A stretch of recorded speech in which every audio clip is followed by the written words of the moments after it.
আমি দেখেছি যে আরো গুরুত্বহীন কিছু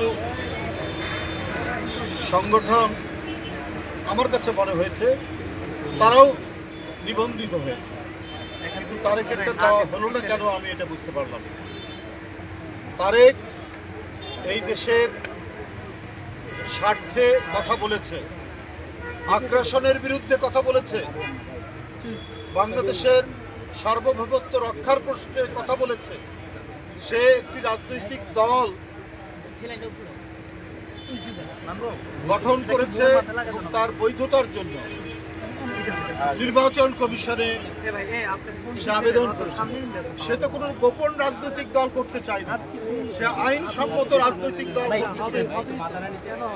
যদি তার উদ্দেশ্য খারাপ থাকতো তাহলে গোপন রাজনৈতিক দল করে রাষ্ট্রবিরোধী অনেক কার্যকলাপ করত, কিন্তু রাষ্ট্রবিরোধী কার্যকলাপ তো করেইনি, বরং রাষ্ট্রের স্বার্থে, দেশের স্বার্থে, স্বাধীনতার স্বার্থে, গণতন্ত্রের স্বার্থে এই নেতা সে কথা বলেছে। আমি দেখেছি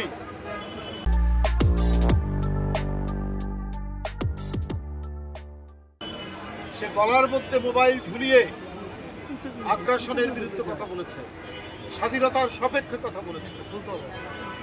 এই দেশকে যারা আমাদের অর্থনৈতিকভাবে, রাজনৈতিকভাবে, সাংস্কৃতিকভাবে আধিপত্য বিস্তার করতে চায়, সে আধিপত্যবাদের বিরুদ্ধে কথা বলেছে।